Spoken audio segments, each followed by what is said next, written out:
하나님의 말씀을 같이 보려고 하는데 어제까지 우리가 말씀 보았던 것들 중에는 인간이 하나님 앞에 행할 수 있는 일들, 무엇을 하여야 지혜로운 자의 삶을 살 수 있는가에 대한 이야기를 하고 있다면, 오늘은 하나님께서 우리의 삶 가운데 그 마음 깊숙한 곳을 감찰하고 계시다는 사실을 우리에게 분명하게 가르쳐주고 있는 겁니다.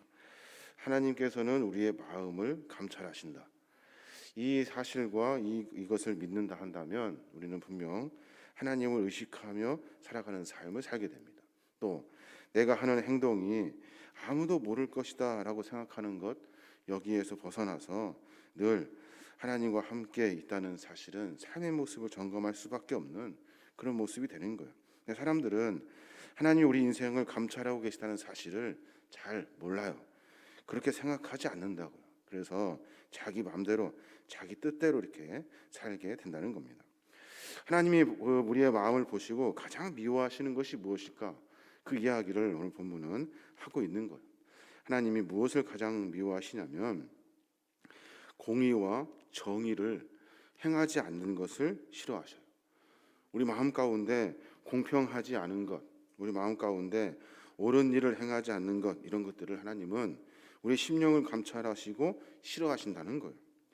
오늘 본문의 말씀에 보면 3절에 그렇게 말해요. 공의와 정의를 행하는 것은 제사 드리는 것보다 여호와께서 기쁘게 여기시느니라 라고 말씀하셔요. 공의와 정의는 제사보다 낫다 라고 말씀하시는 거예요. 무슨 말이냐면 예배 드리는 것보다 어쩌면 공의하고 정의로운 일이 훨씬 더 중요하다라고 말씀하고 계시는 거예요. 공의가 뭐예요? 공의는 히브리어로 미슈파트라고 해요. 미슈파트, 무슨 말이냐면 공정하다라는 뜻이에요. 이 판결은 공정하다. 그러니까 우리의 삶 가운데 너희들 하는 일들, 결정하는 일들이 과연 공정하냐라는 이야기예요. 그리고 또 정의는 뭐예요? 정의는 옳은 것을 말해요. 옳은 것. 잘 아시겠죠? 옳은 것. 이 옳은 것은 어떤 옳은 것이냐면 우리가 삶을 살아내면서 상호 관계에서의 옳은 거예요. 사람과 사람과의 관계에서 옳은 것. 우리가 삶을 살아내면서 정의로운 삶은 서로 연대하고 연합하여 상호 관계를 이루는 거예요. 조금 더 확대해서 이야기하면 하나님과 나와의 관계에서 정의로워야 하고 옳아야 돼요. 또 하나님과 나 그리고 나와 이웃의 관계가 정의로워야 돼요. 옳아야 돼요. 하나님이 원하시는 것, 하나님의 뜻을 쫓아 사는 것이 정의고, 또 나와 이웃의 관계에서 서로 감추지 아니하고 정의로운 삶을 살아가는 것, 옳게 행하는 것, 그리하여서 사회적 연대를 이루어내는 것, 이게 바로 정의라는 거예요. 그래서 하나님은 공의, 공정하게 판결하는 것, 정의, 서로 옳게 행하는 것을 기뻐하신다는 거예요. 근데 사람들은 어때요? 그 마음 가운데 공의와 정의가 중요하지 않아요. 뭐가 중요해요? 내 욕심이 중요해요. 내 욕심껏 내가 하고 싶은 대로 그렇게 산다고요. 다른 사람은 생각하지도 않아요. 정의롭지도 공정하지도 공평하지도 않아요. 요즘 한창 읽는 책이 있는데 그 조국의 시간이라는 그런 책을 제가 요즘 참 재밌게 보고 있는데, 무엇이 공정하고 무엇이 정의로워야 하는지, 검찰은 어떻게 해야 되는지, 언론은 어떻게 해야 되는지, 정부는 뭘 해야 되는지에 대한 이야기를 그 책에서 하고 있는 것 같아서 참 재밌게 보고 있습니다. 우리의 삶도 마찬가지예요. 공의, 정의, 하나님 보시기에 합당한 삶의 모습을 살아야 돼요. 사무엘도 그런 이야기를 했습니다. 사무엘은 뭐라고 합니까? 그 순종이 제사보다 낫다라고 말해요. 여기서 말하는 순종은 뭐예요? 순종은 하나님의 말씀 앞에 사는 삶을 말해요. 누구 말을 듣고 이런 것이 아니라 말씀 앞에 사는 삶. 그 말씀 앞에 사는 삶이 제사보다 낫대요. 그러니까 예배하는 것 중요하죠. 얼마나 중요합니까? 그러나 삶이 훨씬 더 중요하다는 거예요. 예배를 통해 하나님 말씀을 듣고 말씀을 통해 삶의 모습을 결단하고 삶을 살아내는 모습을 하나님은 기뻐하신다는 거예요. 삶은 엉망인데 우리가 예배만 드리려고 하는 것은 악한 자들의 삶의 모습이라는 거예요. 우리가 내일 읽어야 할 본문인데 27절의 본문에 보면 그렇게 말해요. 악인의 재물은 본래 가증하거든 하물며 악한 뜻으로 드리는 것이랴라고 말해요. 무슨 말입니까? 악인의 재물은 본래 가증한 것이래요. 나쁜 것이다라는 말이죠. 그런데 하물며 악한 뜻으로 드리는 것, 그 마음이 정의롭지도 공의롭지도 않으면서 하나님 앞에 내 욕심을 채우기 위해서 드리는 재물이 하나님 보시기에 합당하냐라고 말하고 있는 거예요. 우리는 내 욕심을 채우기 위해서 예배하는 것이 아니에요. 내가 삶 가운데 하나님의 거룩한 백성으로 삶을 살아내기 위해서, 내 모습을 점검해내기 위해서 말씀 앞에 서는 거예요. 그래야만이 우리의 삶의 모습을 점검해낼 수가 있는 겁니다. 하나님은 내 심령 속에 공의롭지 못한 것, 정의롭지 못한 것을 싫어하신다라고 말씀하고 계셔요. 또 하나는 뭐냐면 교만이에요. 교만. 4절의 말씀에 보면 그렇게 말해요. 눈이 높은 것과 마음이 교만한 것과 악인이 형통한 것은 다 죄니라라고 말해요. 눈이 높은 것과 마음이 교만한 것과 그리고 악인이 형통한 것은 다 죄래요. 한마디로 말해서 교만을 싫어하시는 하나님이시요. 눈이 높다는 것이 뭐예요? 눈이 높다는 말은 허영심이 가득하여서 분수를 모르고 그리고 삶을 살아내는 거예요. 분수에 맞지 않는 삶을 사는 거예요. 눈이 높다는 것은. 또 마음이 교만을 하다는 것은 무슨 말입니까? 내 마음이 내가 하고 싶은 대로 또 내가 욕심껏 삶을 만들 수 있다는 마음이에요. 하나님 필요 없다는 거예요. 다른 거 필요 없다는 거예요. 나는 할 수 있다. 나는 무엇이든지 취할 수 있다. 무엇이든지 가질 수 있다. 가졌다라고 이야기한다는 거예요. 이 마음, 교만한 마음을 하나님이 싫어한다는 거예요. 교만한 마음은 어떻게 됩니까? 하나님처럼 높아지려고 할 거예요. 또 하나님을 쉽게 반역하게 된다는 거예요. 결국에는 내 영혼으로부터도 하나님의 미움을 받게 되고 하나님과 원수가 되는 거예요. 창세기에 보면 아담이 하나님께 범죄를 정합니다. 범죄를 범해요.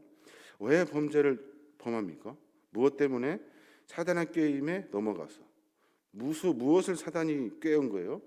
아담의 그 마음에 있었던 교만의 마음을 건드린 거예요.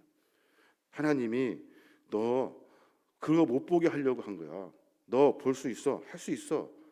너 할 수 있어. 가서 빨리 그거 선악과를 따먹으면 돼.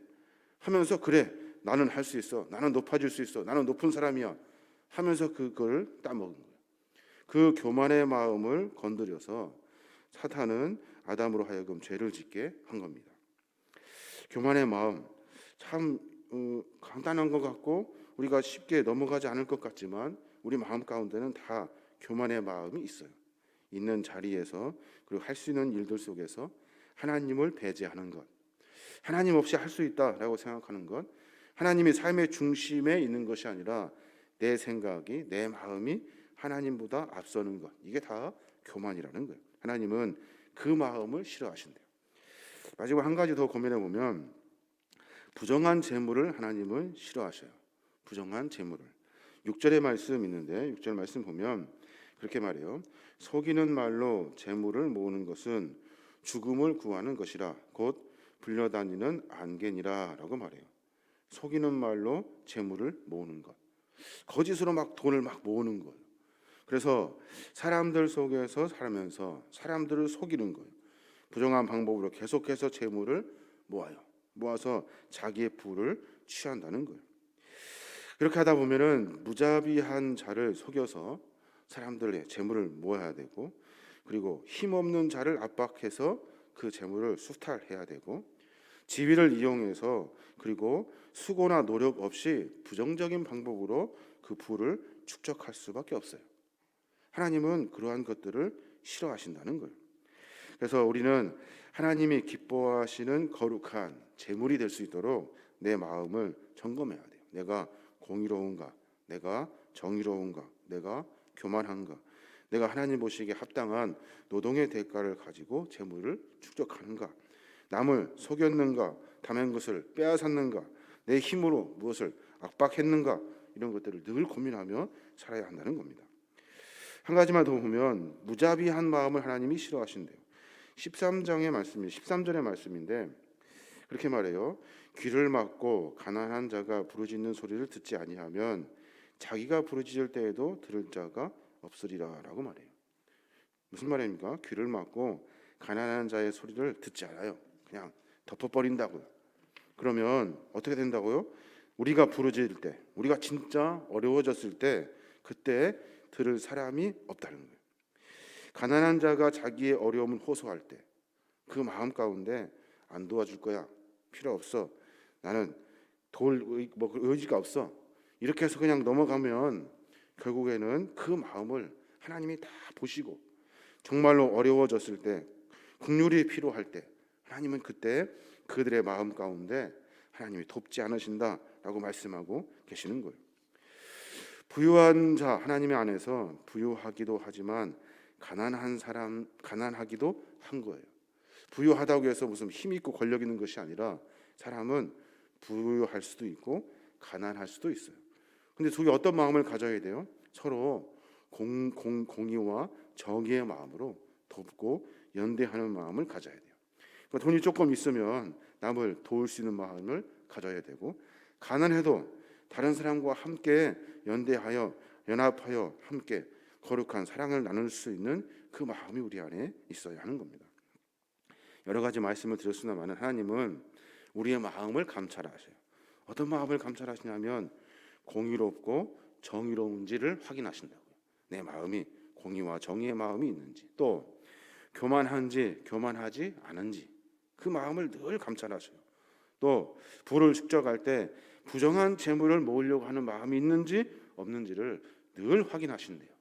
또 마지막으로는 무자비한 마음이 있는지, 다른 사람을 도우려고 하는 마음이 있는지 없는지를 확인하신대요. 마지막에 우리가 그 야고보서 2장 13절의 말씀을 보면은 야고보가 그런 말을 해요. 긍휼을 행하지 아니하는 자에게는 긍휼 없는 심판이 있으리라라고 말해요. 그 마음이 긍휼한 마음을 갖지 아니하면 긍휼이 없는 심판을 받게 된대요. 긍휼이 뭐예요? 불쌍히 여기는 마음이잖아요. 죄를 아무리 많이 지어도 불쌍한 마음으로 용서할 수 있다고요. 그런데 우리가 삶을 살아내면서 그 마음, 긍휼의 마음을 갖고 소유하지 않으면 마지막 심판 때 하나님의 긍휼이 없는 심판을 만나게 된다는 거예요. 하나님은 그 마음, 숭악한 마음을 보시고 긍휼한 마음, 불쌍히 여기는 마음이 아니라 그냥 심판하셔서 하나님께서 징벌하신다는 말이에요. 하나님, 우리의 삶 가운데 모습을 조금 점검해서 하나님 보시기 합당한 마음을 가져야 할 것입니다. 공의롭고 정의로운지, 교만한 마음을 갖고 있는지, 부정한 재물을 추정하려고 하는지, 무자비한 마음, 긍휼이 없는 마음을 가졌는지 같이 한번 고민해보고 삶의 모습을 점검해봤으면 좋겠습니다.